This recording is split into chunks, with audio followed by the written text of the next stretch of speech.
All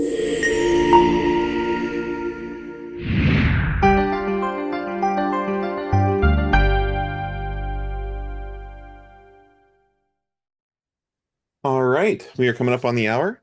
I want to say thank you to everybody that's taken time out of your busy schedules to join us today for our second in our client interview series. I'm excited today to be joined with Jake Brown, the principal and director of marketing from Trophy Properties and Auction.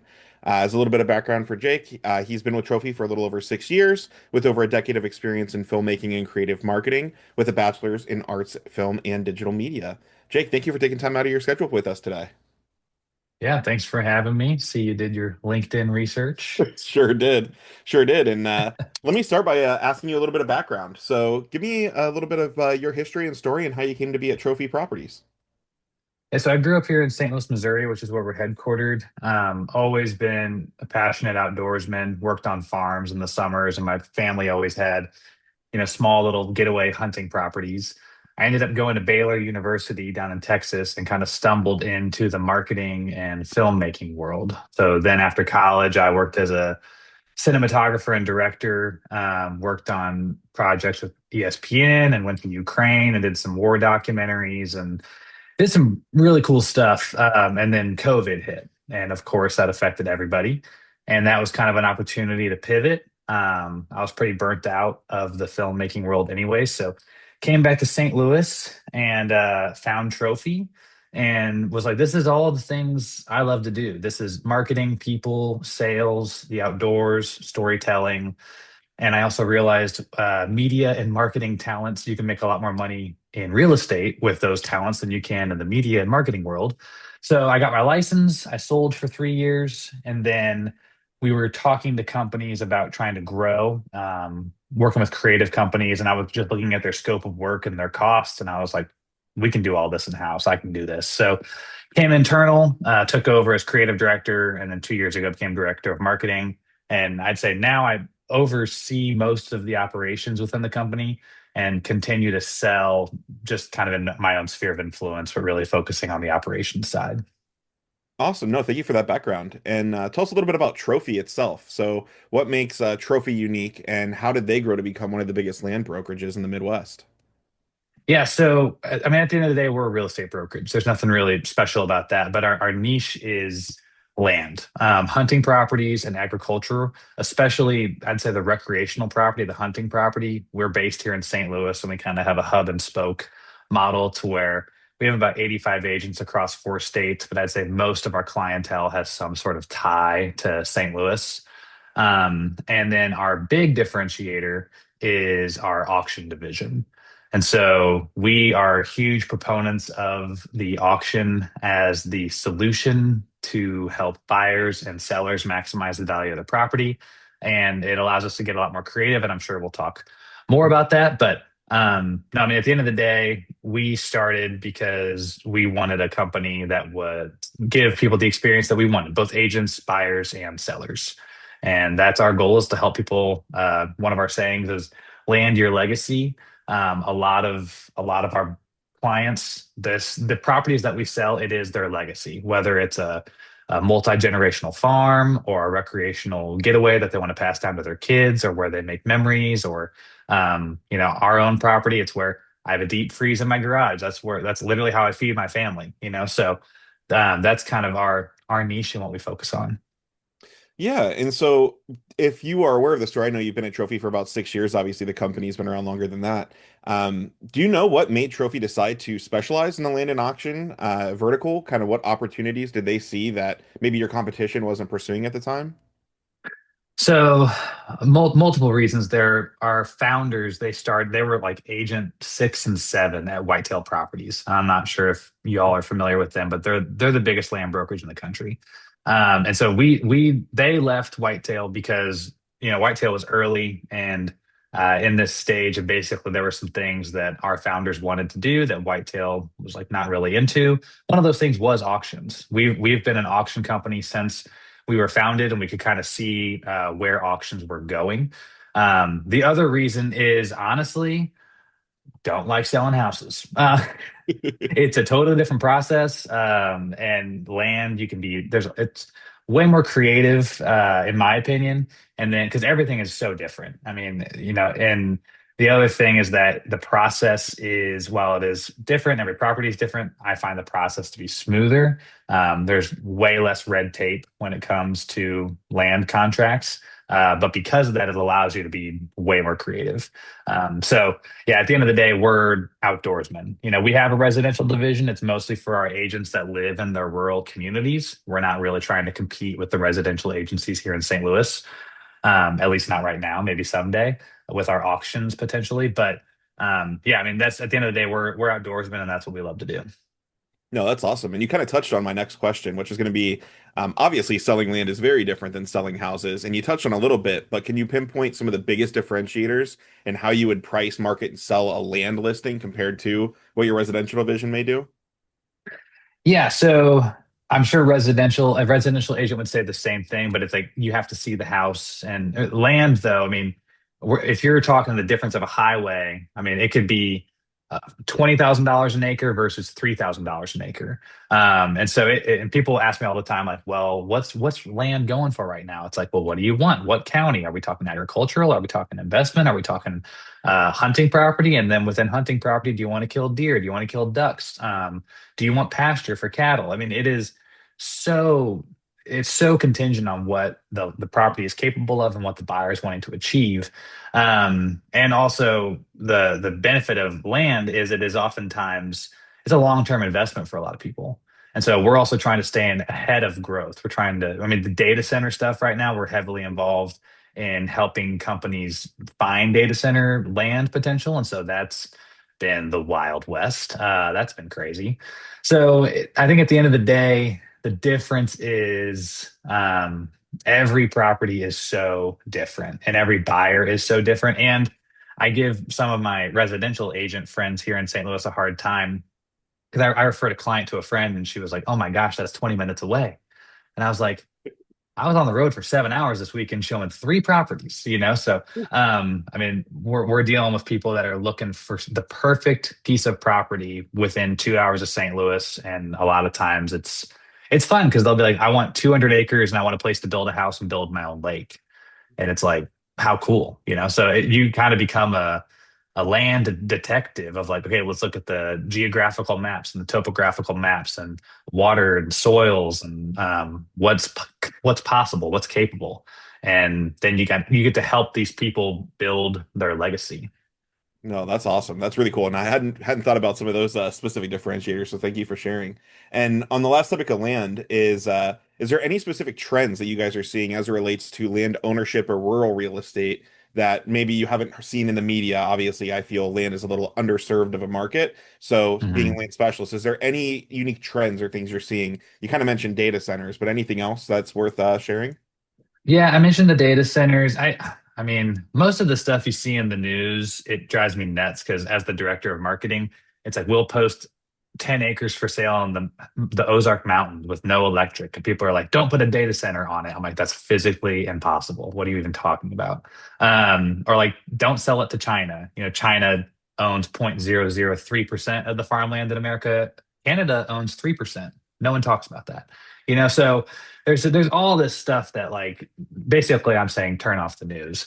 But I do think the thing that no one people are starting to talk about is two things. We are seeing a rise in bankruptcies in farmers because of how loans were handled after COVID. And so I think we are going to see not like a 2008 crisis, but I definitely think we're going to start to see some financial pressures with the rise of interest rates as well as the Iran war. But then the other thing is the generational land transfer that's about to happen. Most farmers are in their late 60s, 70s, or 80s, and their kids don't want to farm. And we're about to literally see the largest transfer of wealth in the history of the world over the next 10 to 15 years. And a lot of that is going to be in land. So I'm very interested to see what happens in that world. No, that's a phenomenal point as well. Something else I hadn't considered. You had provided in advance of this interview some screenshots of some of the properties that you guys market. So I've got a few screenshots here that I'll go through, and I don't know if you have any little anecdotes you want to talk over with some of these photos.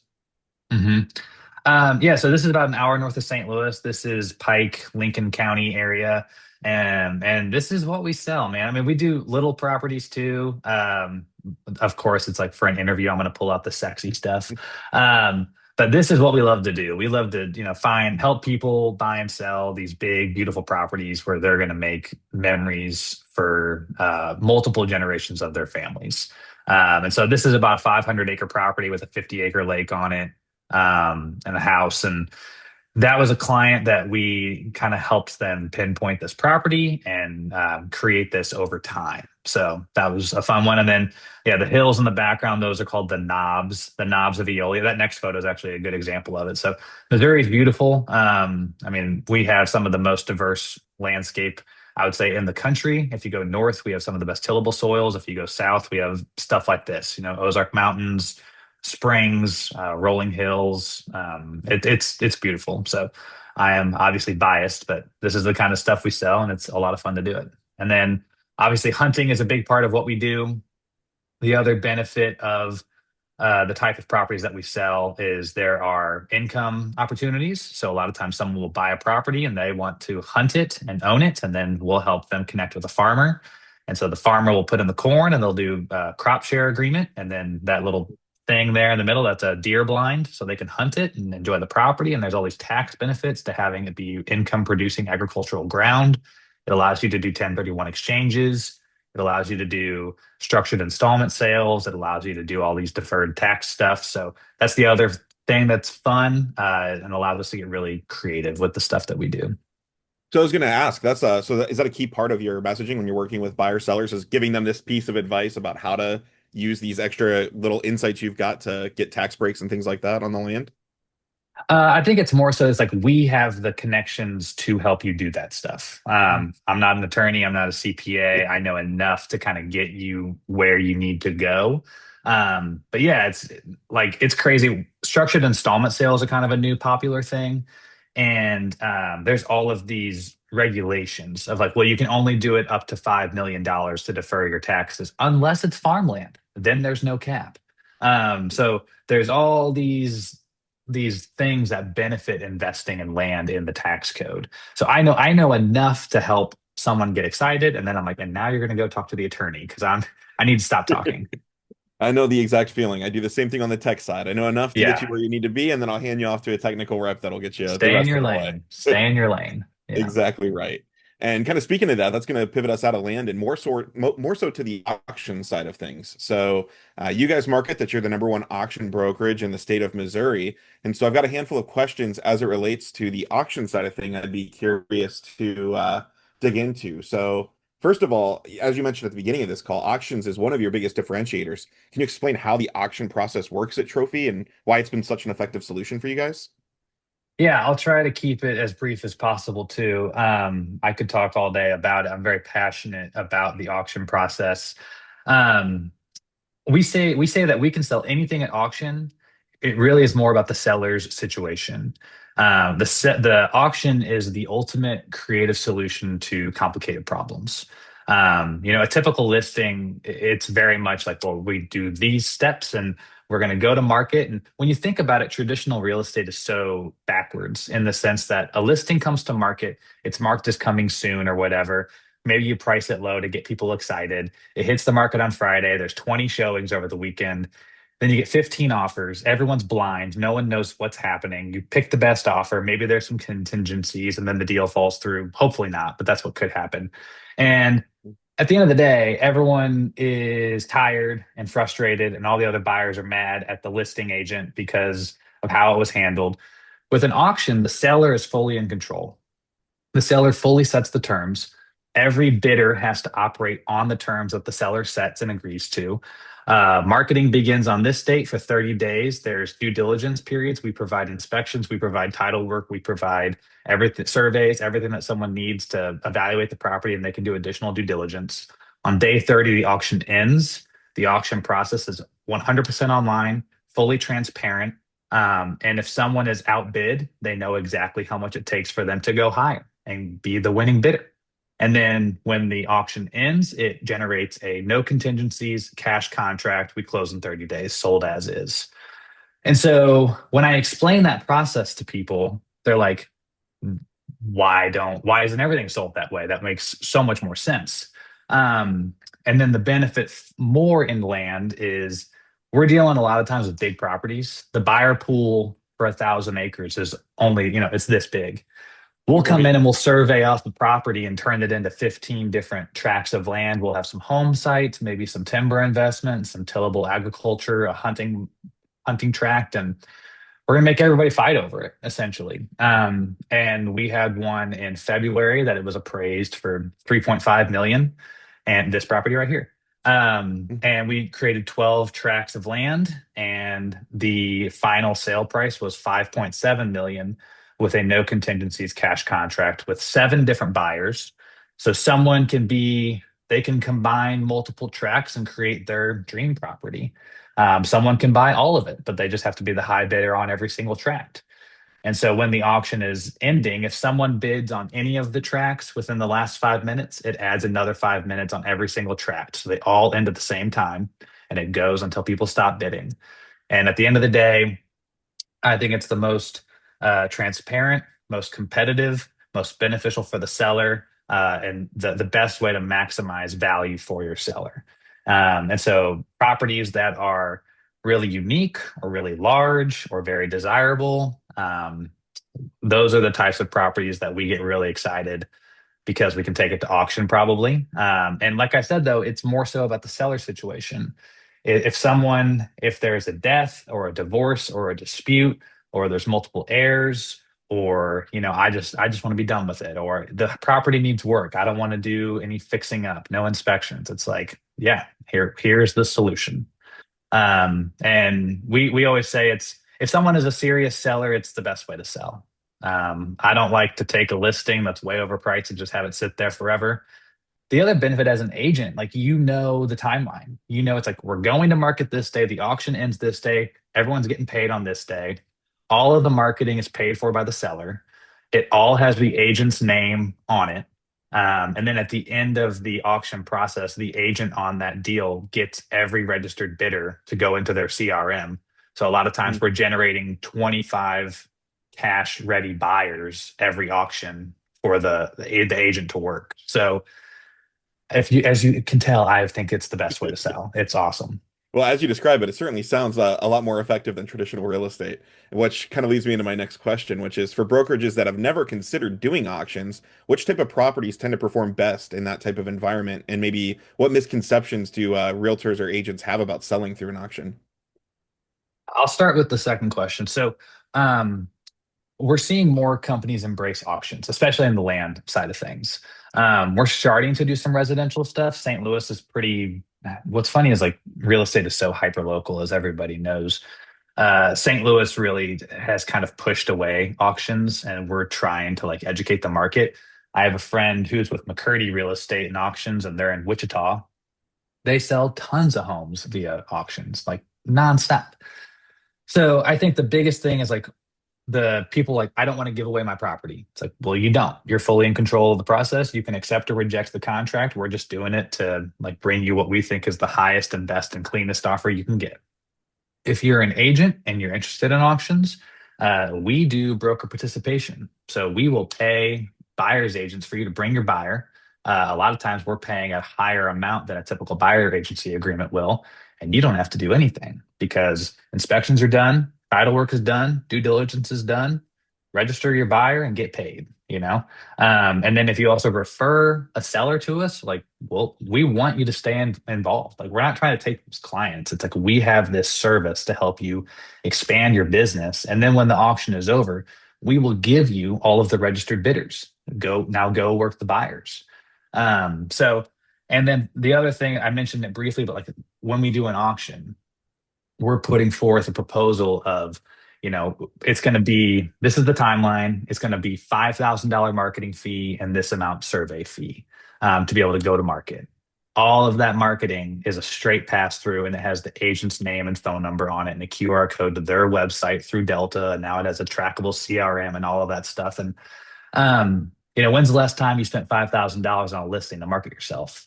So that's the thing where it's like if you can get an auction and then that often leads to the next one, and the next one is like now your seller's paying your marketing fee and it just creates this engine that just keeps going.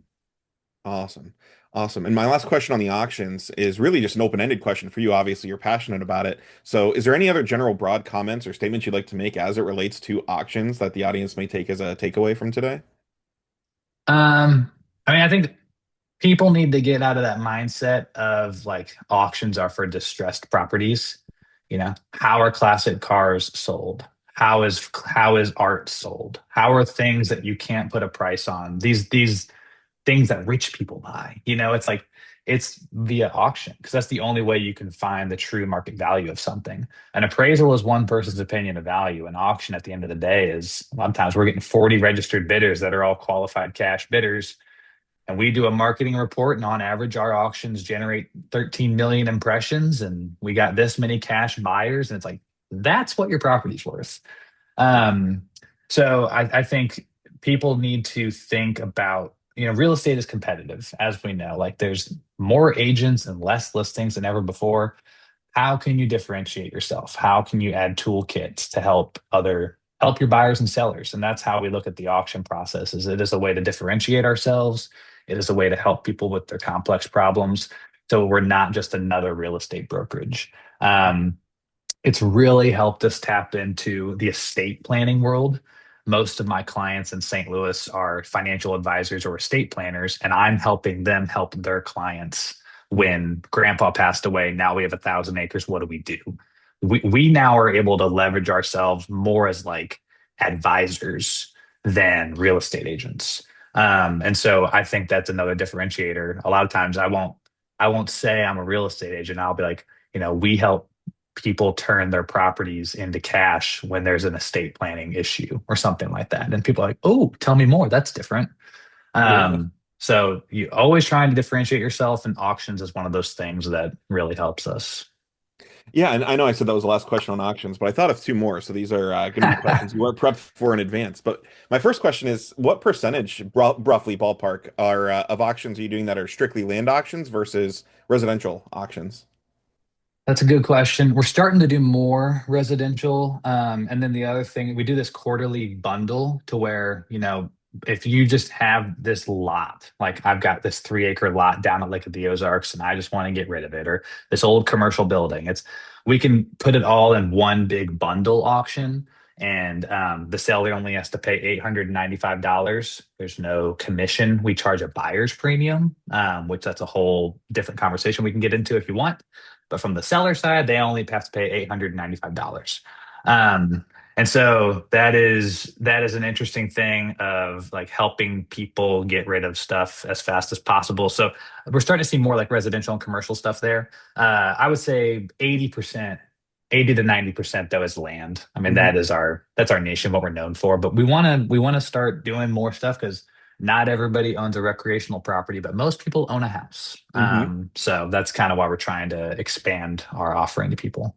No, it makes a lot of sense. And then my actual last question on this topic is a little bit of a selfish one. So, many years ago in a different life, my father-in-law, he runs a local real estate and auction company, and I myself have worked at auctions selling Oh content. yeah. So, do you guys sell content as well with the residential properties when you auction them off? If it gets us the real estate, we will do the personal property. That is a whole different business model. So I'm involved in this thing called the Certified Auctioneers Institute, CAI. It's a part of the National Auction Association, and they say it's like getting your PhD in the auction industry. It's like, calm down. It's not that big of a deal.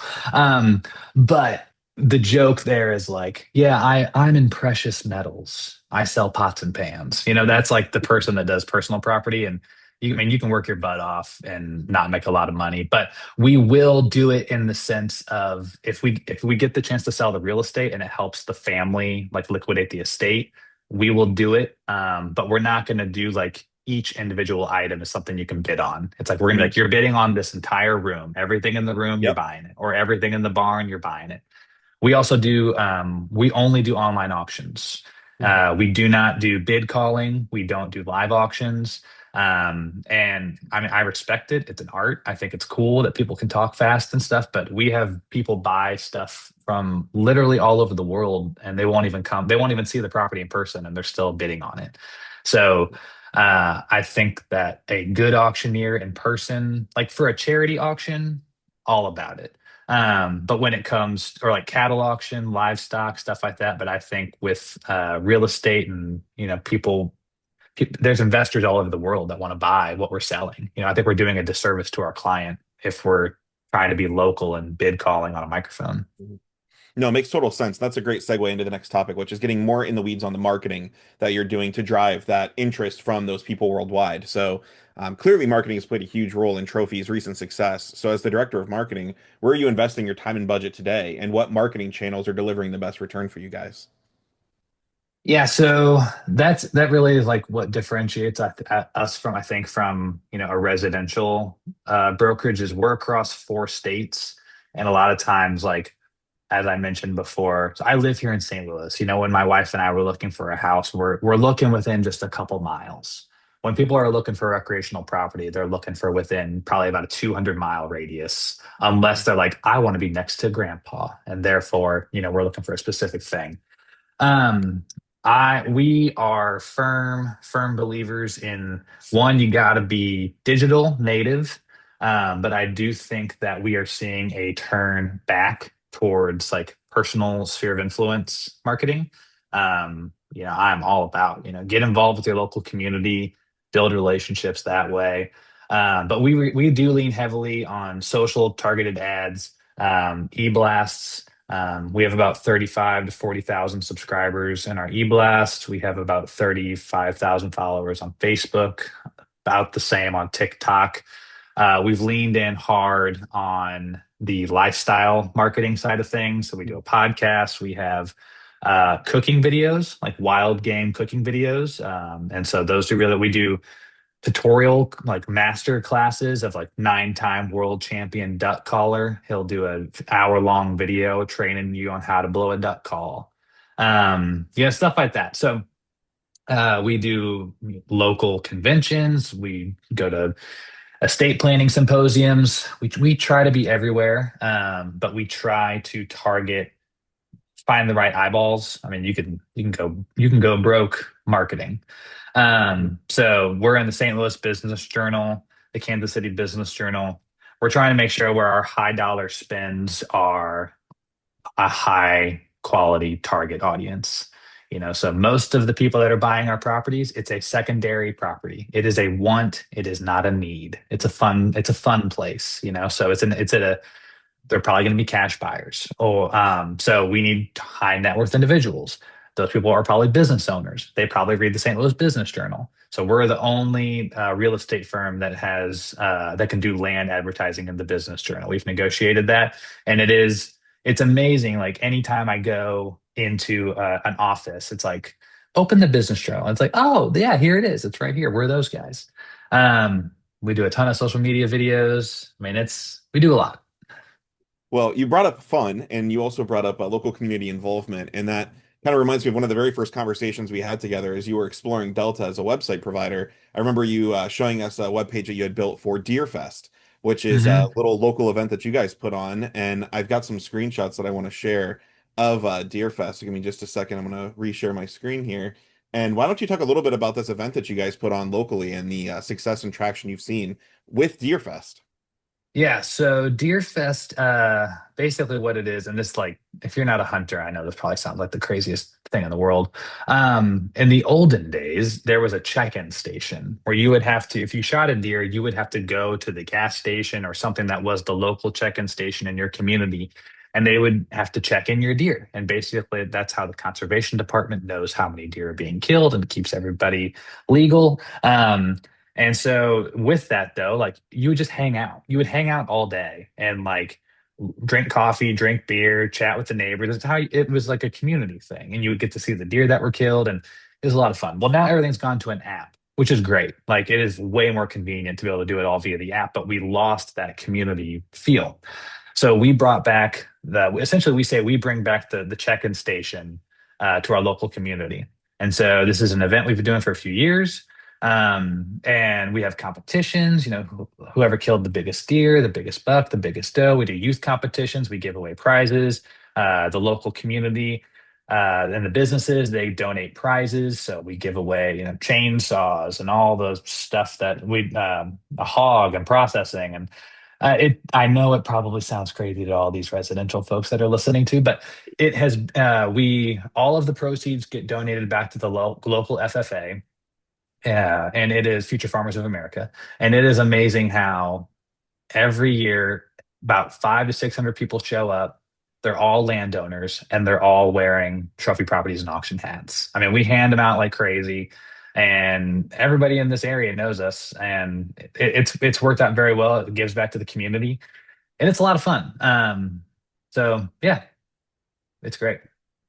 Awesome. And so then the last question on the marketing side that I want to dig into is looking back, is there any specific marketing or business decision that you've made in your time at Trophy that you think contributed most to Trophy's growth, or some little nugget of marketing wisdom that any brokerages watching this video or live with us today could have a takeaway from?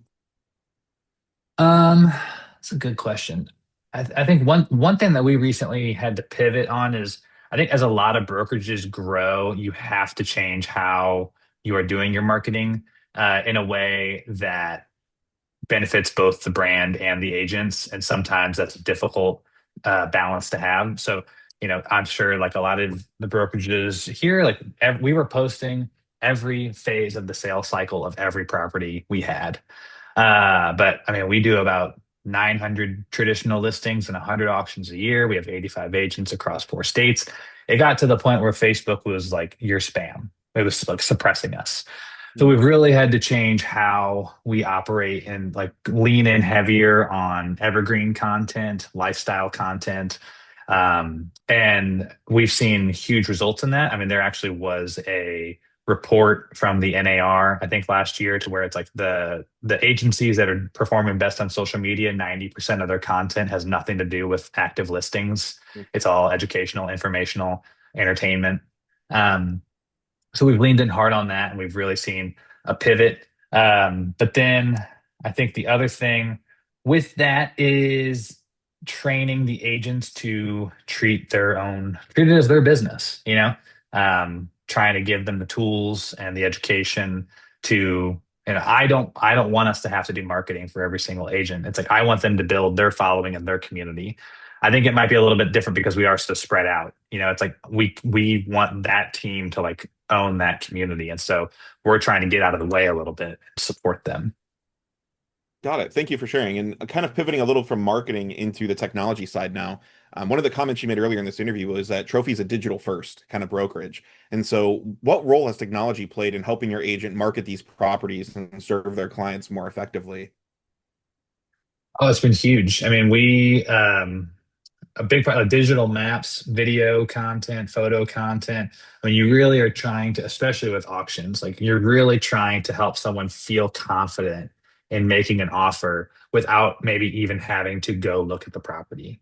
And so really telling the story of the property, whether that be, access, food plots, harvest history, digital mapping and capabilities for the property with all of that stuff.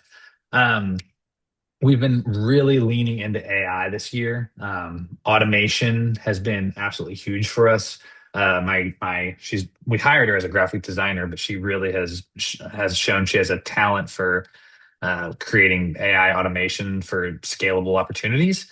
So in the past, a lot of the stuff was done manually, and with auctions, especially, there is a lot of marketing that goes into it. We now have created a system to where, when a new listing hits this folder, AI watches it. And then when the folder is populated with the assets it needs, AI is pulling it and turning it into pre-generated templates that we only have to approve one spreadsheet. And then it creates all of these things, and all of these dates happen, all this automation. And we just have to double check it essentially. And it's allowed us to scale to where we now have a program that our agents, if they want additional marketing, they can pay into this program. And we call it TPA Plus. And essentially, it's like we will handle all of your mailers, all of your social media, all of your flyers, all of this stuff for you in-house, as well as help you with some CRM stuff. AI has allowed us to make that be one person's job. To where when we were initially coming up with the concept, it was like, well, one person could probably only manage like 4 agents. We're up now to like 20 agents, and one guy's able to do it with the help of AI. So that's been really huge. The CRM has been huge for us with Delta. Our previous website, we really had no data capture or CRM integration, so that's been that's been huge for us. And just combining our digital marketing presence along with the trackability of the website and the automation and the scalability of AI, I'm really excited about what we're going to be able to do the next couple of years. No, that's awesome. Thank you. And final question on the tech side, and this is a little bit of a loaded question, so do your best on this one. So I know you obviously weren't at Trophy at its founding, but if you had the opportunity to kind of restart the brokerage today or give it that digital direction now that you guys have today, back when it was founded, what would you do differently? Or what piece of advice would you give for a company looking to get into land, kind of looking to start this process themselves? What's something that you'd want to say, you have to do this to be effective? That's a good, like you said, that is kind of a loaded question. Um, I think a lot of it has been trial and error. So if I could avoid the trials and the errors, uh, a system like we have now. Like I think we were really ahead of the game with a lot of our tech stuff, but we waited to make the jump to you guys. And I'm not trying to like blow smoke about how great Delta is, but like the reason we went with you guys was because we held off on a new website for so long was because we do residential, we do commercial, we do land, we do auctions. And there wasn't really a company that could do all of that and the CRM integration and the auction bid platform integration for a really long time. And then we finally were like, well, we have to make the jump. And so we went with you guys, and we've had our ups and downs to get to where we are now. But I think everyone's really happy with everything that we've created. And because of how custom we needed stuff, you guys were the only one that would do that stuff. And so I think, we waited as long as we needed to, but really leaning into like, if you aren't able to measure where your marketing is working, you are just wasting your money. And so now we're able to do that. Um, I think the other thing I mentioned it earlier is just like niching down. The more you can niche down, the more you can own a segment of the market, and the more likely you are to be thought of first versus just a real estate agent. It's like there's a lady here in St. Louis. She sells churches. That's her thing, but she sells every church in St. Louis. And so we're the land guys, and we've built that here in St. Louis. And even further below that niche, which I wish we did earlier, was the estate planning world, because that is where it sounds morbid, but like death, divorce, and dispute is going to lead to a sale.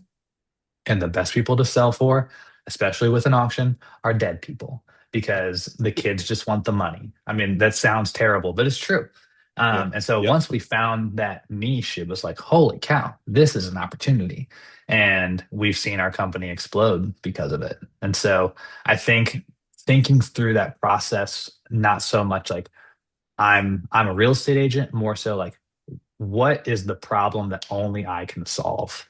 And then like targeting that and building all of your marketing around that. And that way, when you do get a lead, it's a much warmer opportunity. They already know what you can do. And you're more likely to get referrals of those types of projects in the future. No, that's great insights. Thank you. And that kind of leads me to my final question for you as we wrap up. So, what's next for Trophy? Are there any other exciting initiatives or areas of growth that you're particularly excited about as we get into the second half of 2026? Yeah, we're always trying to grow. We're always trying to find new markets. I think one thing we're good at is like maybe a mom and pop shop office. Like they want to grow.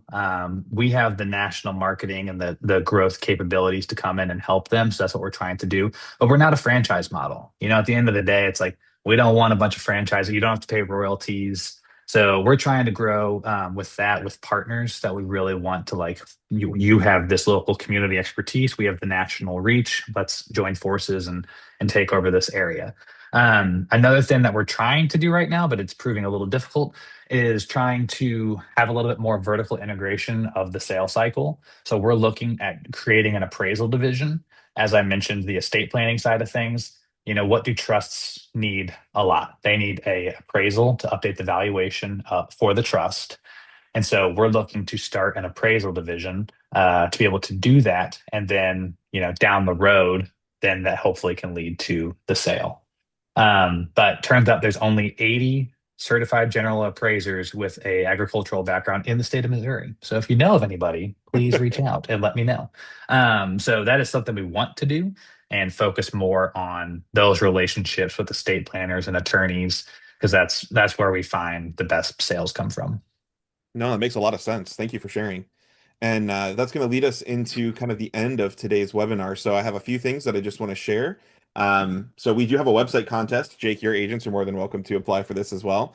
So if you didn't catch our last webinar, we've got a bunch of new website themes that have been added into our theme platform for agents using Delta Media Group as their primary website CRM provider. There's new designs in there today. We added 3 new commercial-oriented themes in the last week as well. If you haven't seen those, I recommend you check them out.